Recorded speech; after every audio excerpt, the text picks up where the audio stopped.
तब मदन लाल खुराना उन दोनों में उन्होंने एक धर्म युद्ध शुरू हुआ था। वहाँ पर तो कम्युनल एरिया था, उधर कम्युनल एरिया था, माइनॉरिटीज उधर थे, हिंदू के मंदिर वगैरह इधर थे। तो इन्होंने कहा कि हम रथ यात्रा करेंगे, और वो रथ यात्रा थी।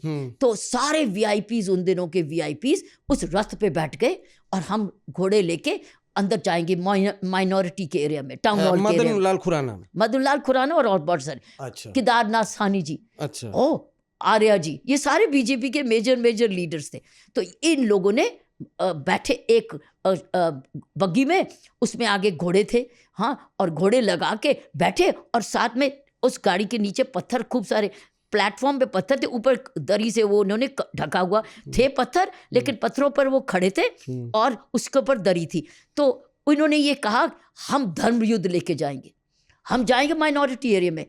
उनको उसका कोई रीजन था, इस वक्त मैं भूल गई, लेकिन वो नाम धर्म युद्ध था, 1986-87 की बात। तो धर्म युद्ध था, लेकिन ये पत्थरों पर बैठे हुए थे, और हमने कहा कि हम आपको नहीं जाने देंगे, हम आपको माइनॉरिटी एरिया में नहीं जाने देंगे, क्योंकि हमको पता है ये तो आमने सामने हो जाएगा, तो लड़ाई झगड़ा हो जाएगा। तो हमने उनको क्या किया, रोका रखा पहली देर। वो जो मंदिर है ना, गौरी शंकर का मंदिर, वहां पर हमने इनको रोका रखा। ये रेड फोर्ट से आए, सारे जने उस चौराहे उस पे बग्गी पे बैठे, बहुत सारे लीडर्स थे उस वक्त के, सारे बीजेपी लीडर्स थे, ये मेन बीजेपी लीडर। तो उस वक्त बैठे हुए, तो कह रहे हम, और हमें मैंने फैसला किया, इनका फैसला विमेन पुलिस करेगी। हमने पहली जो बैरियर बनाई, मेरी सारी विमेन पुलिस थी और मैं भी साथ में। तो हम कहे आओ हमारे ऊपर चढ़ो, उधर नहीं जाएंगे आप पहले हमारे ऊपर चढ़ाई करो, फिर आप जा सकते हैं, चढ़ाई करके देखो।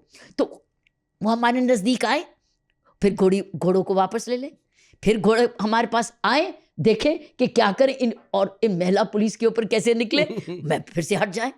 फाइनली उन्होंने क्या किया, चढ़ तो नहीं सके, उन्होंने क्या किया, पत्थर हाउस कर वो पत्थर लेकर आए थे। मैंने आपको पत्थरों पे बैठे थे, तो उन्होंने ऊपर से हमारे ऊपर वॉलीज शुरू कर दी, पत्थर शुरू कर दिए बहुत सारे। जब पथराव जब किए तो उधर से भी पत्थर आने शुरू हो गए, हम बीच में फंस गए इन पथराव पे। फॉर्चुनेटली हमने सबने हेलमेट्स पहनी हुई थी, हम बच गए, लेकिन पथराव खूब सारा हुआ। उसके बाद एक स्टेज आई कि वो काफ़ी हो गया, तो हमने अरेस्ट पार्टीज बनाई हुई थी कि अगर ये हमारी बात ना सुने तो हम लोग डिक्लेयर कर देंगे एक अनलॉफुल असेंबली, और इन सबको गिरफ्तार करेंगे, चाहे कितने महारथी लीडर क्यों ना हो। तो मेरी एक व्यक्ति का हमने आइडेंटिफाई किया होता कि जो आएगा, कौन किसको पकड़ेगा।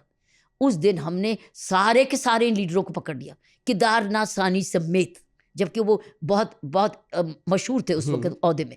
सब जगह पकड़े गए, पकड़ के तुरंत इनको हम किंग्सवे कैंप पुलिस स्टेशन ले गए, और शाम हो गई रात को, और रातों रात हमने एक मैजिस्ट्रेट का बंदोबस्त किया, इनको कोर्ट में भी पेश कर दिया, क्योंकि हमने देखा था कि अगर अगले दिन जब इतने महारथियों को करेंगे तो कचहरी में तो मिडनाइट हमारी मैजिस्ट्रेट ने इनकी हियरिंग की। आपको हैरान हो गए, इनको कन्विक्ट किया till the rising of the court. अच्छा, हाँ, अगले दिन मेरे खिलाफ डेमोन्स्ट्रेशन शुरू होगी कि किरण बेदी ने बड़ा अत्याचार किया, और हमने बहुत सारों को पीछे भी धकेला, और सारे के सारे रेड फोर्ट के मोट में गिर गए। सो कुछ पकड़े गए, और कुछ जो बहुत सारे राइटर्स थे वो धक्का जब मारा तो इतनी मोट है ना, रेड फोर्ट के सामने वो खाई है ना बहुत, उसमें ये गिर गए।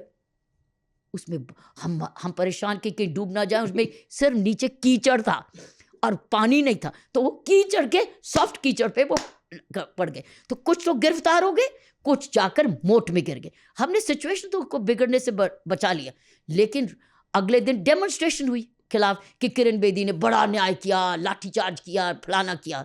तो अच्छा, आप ही को टारगेट करने लगे। मुझे टारगेट बना दिया, मुझे बहुत टारगेट बनाया। उसके बाद आई बात की ये, तो एलजी साहब के पास गए, तो एलजी साहब ने क्या, अब मैं आपके लिए क्या करूं, आपको तो कोर्ट ने कन्विक्ट कर दिया till the rising of the court. So इस चीज ने मुझे बचाया कि आपकी गलती तो आपने कबूल कर लिया, राइजिंग ऑफ द कोर्ट को, कोर्ट से सामने आपने मान ली अपनी कि हमने करी, वहां पर डेमोन्स्ट्रेशन की, पथराव किया, इसलिए कोर्ट ने आपको till the rising of the court कर दिया। एक्चुअली इनकी लाइफ में शायद वो पहली कन्विक्शन हुई होगी।